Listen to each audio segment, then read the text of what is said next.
गुढीपाडव्याच्या हार्दिक शुभेच्छा. गुढीपाडवा सणाच्या निमित्ताने मराठी संस्कृतीत उखाण्यांनाच विशेष महत्त्व असते. विशेषतः नवरा बायकोंसाठी या दिवशी घेतले जाणारे उखाणे म्हणजे प्रेमाची गोड अभिव्यक्ती. हे उखाणे पारंपरिक तसेच आधुनिक शैलीत असतात आणि यामध्ये सणाचे वैशिष्ट्य, नववर्षाचे स्वागत, आनंद आणि कुटुंबातील सौख्य यांचा सुंदर मिलाप असतो. या खास दिवशी तुम्ही तुमच्या प्रियजनांसाठी आणि जोडीदारासाठी सुंदर उखाणे घेऊ शकता.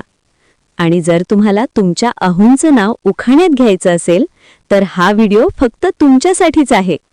चला तर मग गुढीपाडव्याला घ्या नवऱ्याचं युनिक नाव. राम लक्ष्मण सीता त्रिमूर्ती साक्षात. राम लक्ष्मण सीता त्रिमूर्ती साक्षात. डॅश डॅश रावांचे नाव घेते, नीट ठेवा लक्षात. मांगल्याचे तोरण यशाची गुढी. मांगल्याचे तोरण यशाची गुढी.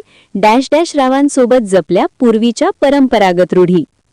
मांगल्याच्या गुढीला घातल्या साखरेच्या गाठी. मांगल्याच्या गुढीला घातल्या साखरेच्या गाठी. डॅश डॅश रावांसाठी खास तुमच्यासाठी. गुढीसाठी रेशमी साडी आणि दारात सुंदर रांगोळी. गुढीसाठी रेशमी साडी आणि दारात सुंदर रांगोळी. डॅश डॅश रावांसाठी आज केली पुरणपोळी. आजच्या मंगलदिनी राम लक्ष्मण सीता परतले अयोध्या नगरी.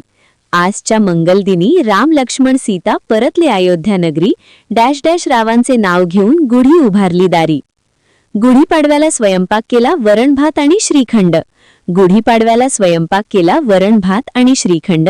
डॅश डॅश रावांचे नाव घेते आणि देवाकडे मागते सौभाग्य अखंड. नूतन वर्षाची चाहूल घेऊन आला गुढीपाडवा. नूतन वर्षाची चाहूल घेऊन आला गुढीपाडवा. डॅश डॅश रावांच्या जिभेवर असतो साखरेसारखा गोडवा. उंच नभात शोभून दिसे गुढीचा थाट. उंच नभात शोभून दिसे गुढीचा थाट. डॅश डॅश रावाचं नाव घेते आता सोडा माझी वाट. गुढीपाडव्याच्या पुन्हा एकदा हार्दिक शुभेच्छा. तुमच्या आयुष्यात सुख, समृद्धी आणि प्रेम सदैव नांदो.